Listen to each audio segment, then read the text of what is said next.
દ્વારકા જિલ્લાના કલ્યાણપુર તાલુકામાં સારો એવો વરસાદ થતા હવે ત્યાં અનેક ડેમો અને જળાશયો છલકાઈ ઉઠ્યા છે। સત્તાપર ગામનો સિંધણી ડેમ ઓવરફ્લો થયો। ડેમ ઓવરફ્લો થતા ખેડૂતોમાં ખુશીની લહેર છે, કારણ કે આખું વર્ષ આ ડેમમાંથી સિંચાઈનું પાણી મળી રહે છે। કલ્યાણપુર તાલુકામાં રાત્રિના સમયે મુશળધાર વરસાદ ખાબક્યો, અનેક ડેમો અને જળાશયો છલકાઈ ઉઠ્યા છે અને સત્તાપર ગામનો જે સિંધણી ડેમ છે તે ઓવરફ્લો થયો છે। દેવળિયા, સત્તાપર, લાંબા, ચાચલાણા સહિતના ગ્રામ્ય પંથકમાં સિંચાઈનું પાણી પૂરું પાડતો ડેમ ઓવરફ્લો થયો છે। ડેમ ઓવરફ્લો થતાં ખેડૂતોમાં ખુશીની લહેર છવાઈ છે।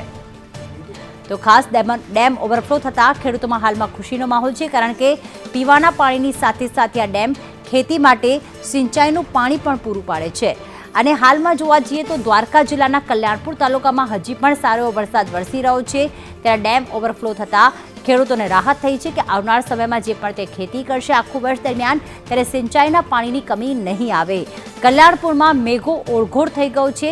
ગ્રામ્ય વિસ્તારમાં અત્યારે વરસાદ વધુ વરસી રહ્યો છે, જેના કારણે નદી, નાળા, જળાશયો છલકાઈ ઉઠ્યા।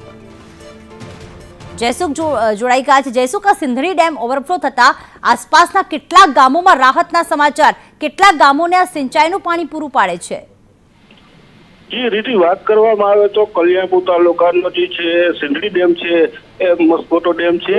એ ડેમ જે છે તેમાં દેવળિયા, સત્તાપર, લાંબા, ચાચલાણા, ગાંગલી સહિતના ગ્રામ્ય પંથકના જે સિંચાઈને છે જે પાણી પૂરું પાડે છે, ત્યારે આ ડેમ જે ઓવરફ્લો થતા ખેડૂતોમાં જે છે અત્યારે હાલ ખુશીનો માહોલ જોવા મળી રહ્યો છે। જી બિલકુલ, આભાર જયસુખ તમામ વિગતો માટે।